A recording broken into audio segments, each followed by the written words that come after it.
ഇപ്പോൾ ബീഫ് എന്ന് പറയുന്ന സിനിമ പ്രദർശിപ്പിക്കരുത് എന്നാണ് പറഞ്ഞിരിക്കുന്നത്.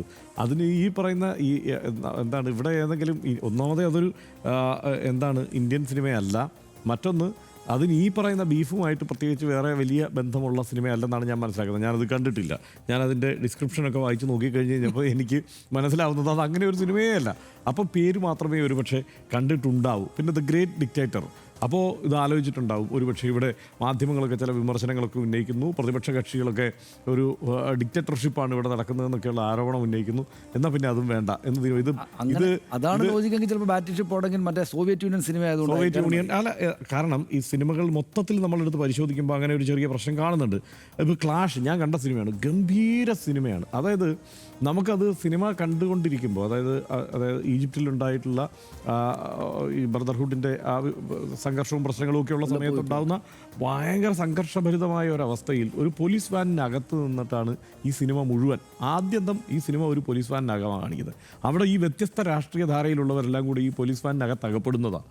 അവരെല്ലാം അവസാനം ഈ വലിയ പ്രക്ഷോഭകാരികളുടെ ഇടയിലേക്ക് ചെന്ന് കയറുന്നതാണ്. അതുമായി ബന്ധപ്പെട്ട് ഇപ്പോൾ ഇവരുടെ പരസ്പരം ഈ ഏതൊക്കെ വ്യത്യസ്തമായ തരത്തിൽ വ്യത്യസ്ത രാഷ്ട്രീയ ധാരയിലും വ്യത്യസ്ത മതത്തിലുമൊക്കെ ഉള്ളവരാണെങ്കിലും ഒരു ക്രൈസിസ് ഉണ്ടാകുന്നത് എല്ലാവർക്കും ഒരുപോലെ തന്നെയാണെന്നും ഇത്തരം ഒരു ക്ലാഷിൽ ചെന്ന് വിട്ടാൽ എല്ലാവരും ഒരുപോലെയാണെന്നും അവരെ അതിജീവനത്തിന് വേണ്ടി പരസ്പരം സഹായിക്കേണ്ടി വരുമെന്നൊക്കെ കാണിച്ചു തരുന്ന ഗംഭീര സിനിമയാണ് ഈ ക്ലാഷ്.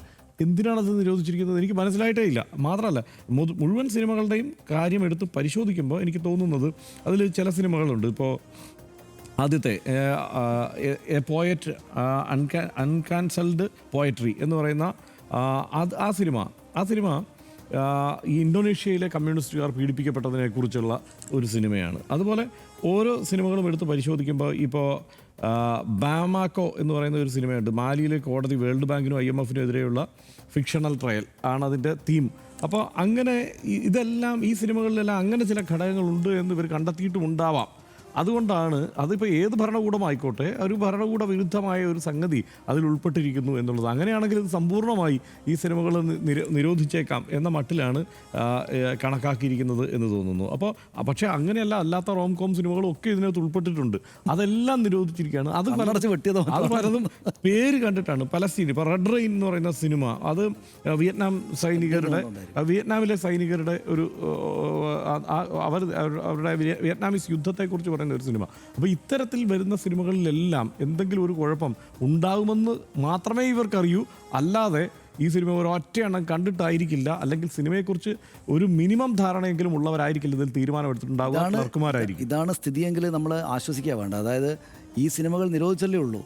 കേരള ഫയൽസും കേരള സ്റ്റോറിയും കശ്മീർ ഫയൽസും ഒക്കെ കളിക്കണം നിർബന്ധമായിട്ടും എന്നിവർ പറയാൻ കൂടെ ചെയ്യുമെന്നുള്ളതാണ് എൻ്റെ പേടി ഇപ്പോൾ.